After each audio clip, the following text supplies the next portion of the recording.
Good morning. Good morning. Not going to be on here that long. I wanted to talk about this because it's on my mind. I was looking at a report over there in Ukraine, and it said that Russia pretty much, taking advantage of the women and doing the R word to them, and then this just happened to one young girl. She was 17, and then they went ahead and unalived her. And it just got me to thinking about how,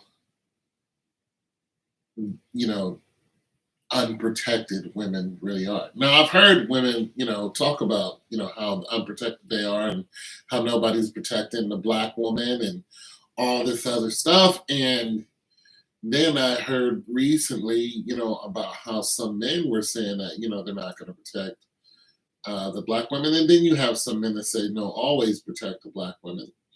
And so there's a war with just within, the black community right there. And then some of us are neutral. Some of us are like, it depends on who it is. Now, some people say you don't protect random black women. And that's where this is coming to a head. Like, hey, like I'm not gonna, if I see a black woman getting in an issue, I'm not gonna protect a random black woman. And that's where a lot of men are. A lot of men are neutral. They're like, I'll protect my family or a woman that I know, but not a black, just a random black woman. I'm not gonna protect her. And this is where women are in huge, and women, you're in a lot of trouble. A lot of you women aren't feeling this yet, but if you start looking at the news and seeing how many women have actually came up missing, and then when they found these women, the police said, oh, they died of natural causes, and they will not arrest the person who actually did this to the women. This starts to let you know what kind of trouble you females are in. A lot of you are very brazen, you carry weapons and you're loud mouth and nothing's gonna happen to you, and you're perfect and you look good, so nothing's gonna happen. No, all these women look good. All these women had something going on. All these women, had a good life or whatever. These were not people who were just thrown away and discarded. They all had families that loved them. They had jobs, and they're gone. And they're good-looking women. They're gone. Okay, so you're not exempt. Now, where this would really come to a head is if America went to war. America is on the cusp, the brink of going to war.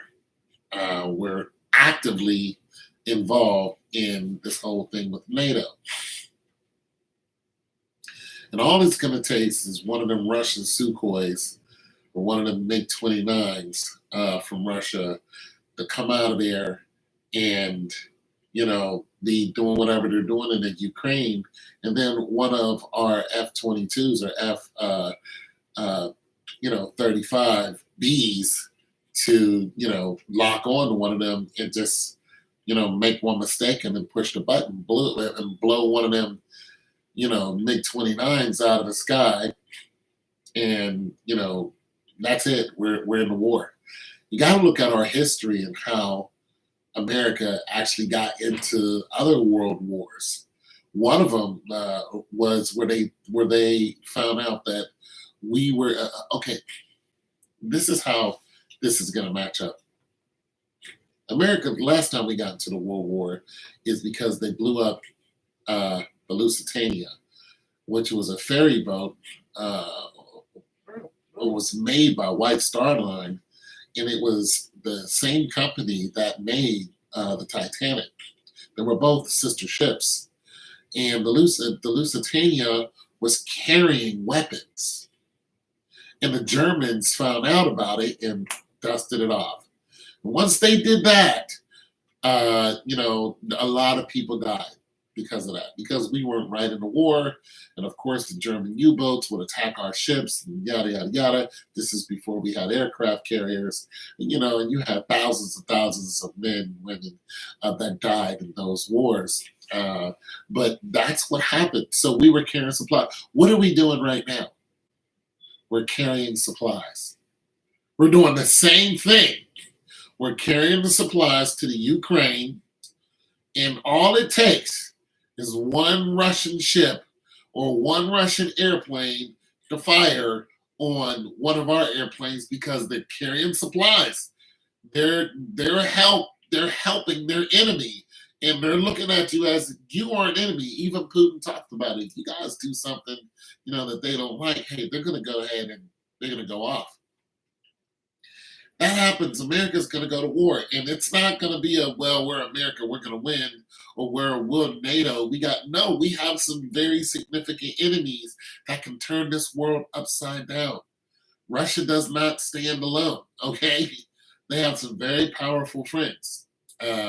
So in any case, it's going to be ugly. Even if it's just Russia and they decide to push the button, it will be ugly. None of us are going to be sitting comfortable. So I'm saying, with all of you women who have all of this bravado towards men,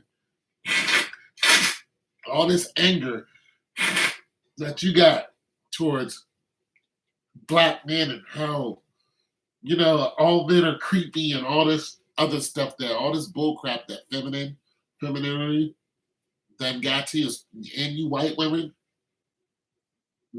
too. All this hatred you have for your men and all this tearing down that you white women have done. You went and changed the court system and you marched, and you white women are in trouble too. You're in big trouble because the men that you sacrificed and then just to get what you want, and the lies that you told in court, and all those men's lives that you ruined, those are the men you're going to want to fight for you on the front line. And guess what? They're not going to fight for you. Remember, before all this stuff started happening, you had 1 million men who just decided we're not going back to work. This is before the V. This is before this is before the Me Too movement really took off. Remember all that? And these men decided, you know what? We're not going in. But then the Me Too movement. Excuse me, my nose. I have allergies. When the Me Too movement took off, right? When the Me Too movement took off, you had all these men who were castigated. Nobody cared about them. You had all these men who were lied on, and then you actually have men living under a bridge. They're like trolls right now. There's a whole society, I think in San Francisco or something like that. They live under a bridge. Now, some of those men are guilty for the stuff that they did. You know what I'm saying? But they live under a bridge. We're the women who are guilty of what they did. They don't live under a bridge. You tore America up. And then you black women thought that the white women were on your side until this thing popped off in Texas, and the laws are changing in Texas. And then, the white women are like, hey, black women, come march with us. And then you realize that, no, these white women have their own agenda and it never involved you. You jumped on the bandwagon with these white women, went in the court and destroyed your man. And you were doing that for a long time. But you forgot that white women used to openly attack black men and used to have them killed. And some of these white women are still alive. The person who lied on Medgar Evers is still alive. And you see what they did to him. These women, you got to think about it. Black Wall Street was over a lie a white woman told. There are men in jail over a lie a white woman. And you black women thought that the court systems were for you. They weren't. They were against you and your family. And now you're going to have, if you're faced with war, it's already bad for you ladies. Especially you black women, because, listen, you outnumber us by, 2 million? Okay, something you're sitting in church thinking that Jesus is going to send you a man. He's not. Jesus is not going to send you a man. He's not. You black women probably had plenty of men who you could have linked up with, good men, strong men. You tossed them away. You made them into your friend zone and you went after the most terrible guy. Now nobody wants you. Now you want Jesus to come and fix what you did. Jesus is not going to fix your stupidity. A lot of women blame your mistakes on being young. Jesus is not going to fix your young. I was young. And no, you got to understand the situation that's at hand. If America goes to war, you are going to be fighting alone. 13% of the population, of the black population, of America's population, excuse me, is black women. 70% of you are alone. You don't understand how desperate it is. You are unprotected. You walk around with this nasty attitude. You walking around saying these terrible things, going online saying terrible things.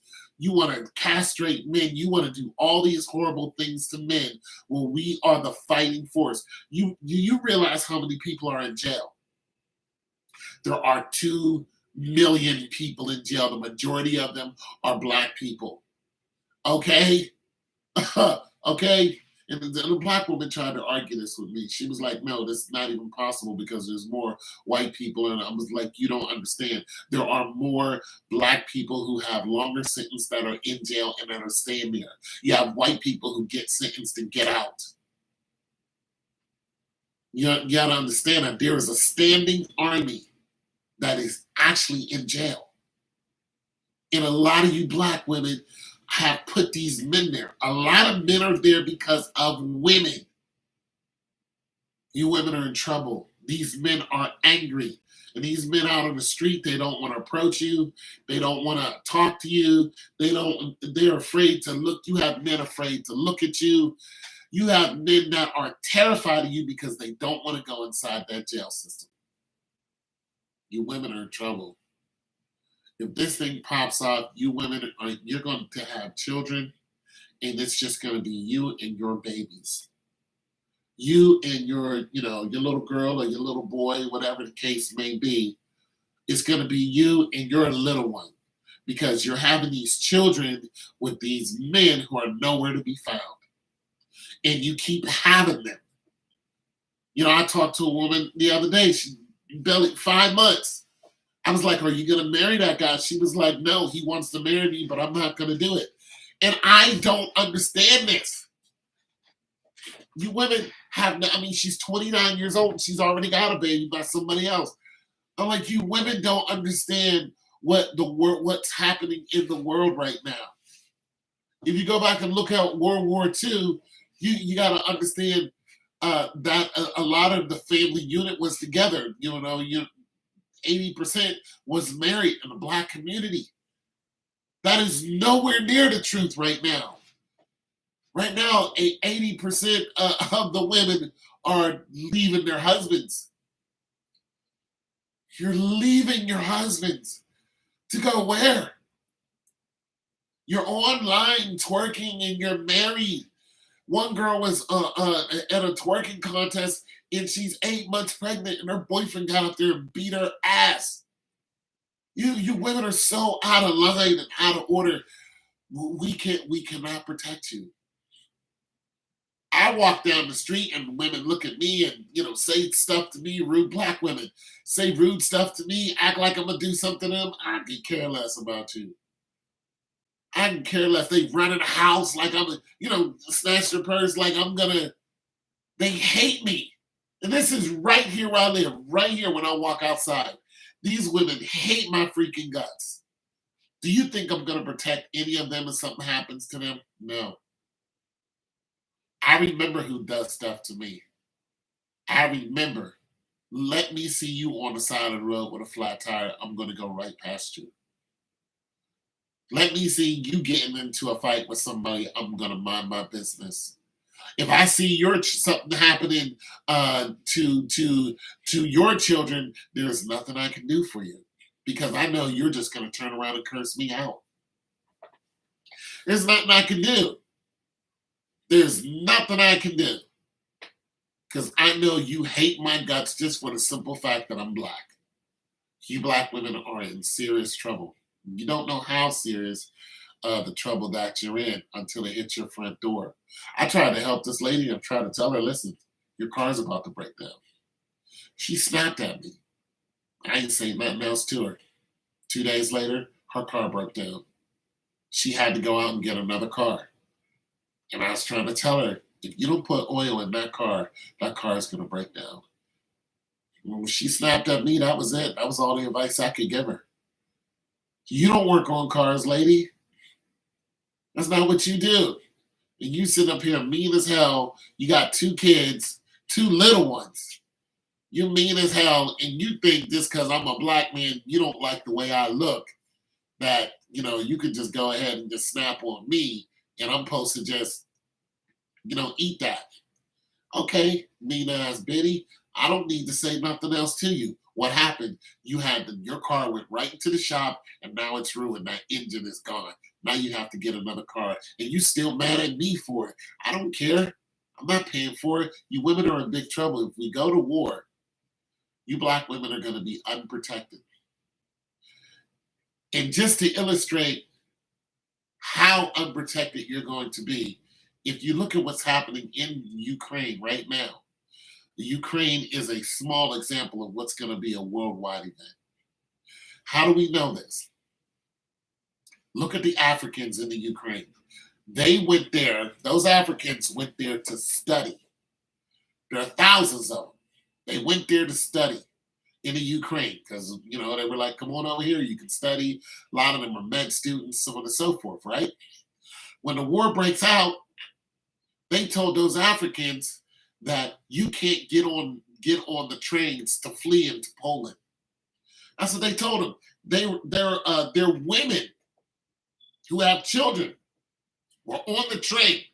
They kicked the black women off and they stranded them for days. This is after they walked down to the border and they stranded it. And some of those African women are missing. When I tell you that you're not protected, you just don't get it until it hits your front door. You think that is sweet until it hits your front door, then you realize how unprotected you are because feminism lied to you. And this whole I am black women, hear me roar bull crap. Yeah, we heard you roar. Yeah, go ahead. You can roar over there. We don't want you in our house roaring. We don't want you around us roaring. We're tired of your roaring. We're tired of your stupidity, your indecisiveness. We're tired of your loud mouth, your masculine energy. You can roar right over there on your own because when a war comes to your front door, you're going to want me and my ugly self, because a lot of y'all think I'm ugly. You're going to want my ugly self to step out and protect you, and I'm not going to do it. I'm going to watch whatever happens to you, and I'm going to walk right past you like I never knew you because I don't. Because you hate me so much. You hate black men so much. You want to do terrible things to black men. A lot of you tried to kill us for no reason. A lot of you, set us up to get us into fights, and have other men beat us up for no reason. I've seen this happen firsthand. You do this thing. You set us up. You're getting other black men killed. Listen, we remember you. We know who's doing this. We're not going to have mercy on you because you're a woman. Why? Because you're female? We don't care. Because you got men killed. You got men beat up. You drug men. You do all kind of crazy stuff to men. We know who you are. Whenever you go on social media and you say these things and you laugh, guess what? Nobody has mercy for you when it comes to your doorstep. And this is what happened in the Ukraine. War came to the Ukraine. Those black women are not protected. They're not protected whatsoever. Now, those black men, those African men, are trying to help them, but those Ukrainian men they're not protecting those black women whatsoever. So if war comes over here, do you think the white man is going to protect you? No. And if they don't protect you, all you have to protect you, your shield to protect you is us. And you dog us out in every kind of way. You tell the average man that he ain't nothing. The average earning man making $40,000 out there, whatever he's at, whatever job he's at, you tell that black man he's nothing because he makes 40 G's a year after this man has been struggling and you ain't even making that much money. And you tell him he's nothing, we're not going to help you when the fence hits the fan. You're going to be left on your own and nobody's going to care. And it's a shame because a lot of you have children, and I feel bad when something happens to a child. But you block us from even helping your children. Like, this neighborhood is full of children, full of them. I can't help any of them if something happens to them. I can't go to their parents and say, hey, this happened. I can't, because they're going to turn around and blame something on me because they hate me so much. They're going to say, hey, you were involved in this. Then the police are going to come to my door and I'm going to say, I didn't have nothing to do with it. I just witnessed it. I already know how this goes. One false accusation and you're looking at 20 years because the court system wants you in jail. And you wouldn't know this. You put innocent men in jail all the time. This in my case, listen, I don't have the monopoly on this. This is happening all over America. And it's on social media. When we see it, we're just like, don't even help her kids. Don't. And what's so bad is you're finding stray children all the time. How many times on social media on World Star Hip Hop have you seen somebody who has a child in their hands and they're trying to figure out where this child came from? How many times have you seen that? You think that neighborhood didn't know that child was already out there? And you're having less and less men get into business, get into somebody else's business because they're afraid of what's going to happen to them. And now you're seeing more and more children who are coming up missing. You're seeing more and more children who are wandering out the house and other men see them and they're just like, that's so-and-so's child, nothing to do with us. When it used to be, hey, your child is out here, or they would go and tell that child to get back in the house, hey, your child is out here, and the neighborhood would take care of. That is no longer the case. That child walks out the house, not my business. We turn our heads, we go the other way because we know that we can end up behind bars for something we did not do. This is not hypothetical, this is actually happening. Even if you make a claim, a false claim, and the police find out that it's false, the state will pick it up. And when the state picks it up, they want you in prison. That prosecutor's job is to put you in prison as long as he can. And that's exactly what happens. That prosecutor finds anything to put you behind bars because that's the prosecutor's job. Even if you go to court and say, no, this was all a lie, blah, blah, blah, it doesn't matter. The state has now picked it up. You women are in big trouble. And you're going to pay for what you've done. It's a shame to say it. Some of you are going to die from it. Some of you women are going to lose your life because of your arrogance and your stupidity. You are, because as tough as you women think you are, you're not on a sliding scale. You're not as tough as a man. And you're like, oh, we have babies. We bring other spirits into the universe. Has nothing to do with it. You have babies. You're built to have babies. I'm not. Okay? You can handle a stomachache better than I can. No big deal. But when you come face to face with an angry man, it's a good chance that you're going to lose. 80% of you are going to go down quick. The other standing 20%, you're just going to get surrounded and pummeled. You're not going to last long. You're not. You're just not. I don't care how many of you can fight. And I know some strong women. I know women who can move refrigerators like it's nothing. Strong. Ain't going to matter. The majority of you are not that strong because you're not built to be that way. You women are in trouble. You're in big trouble. And you better hope that the war doesn't come to America.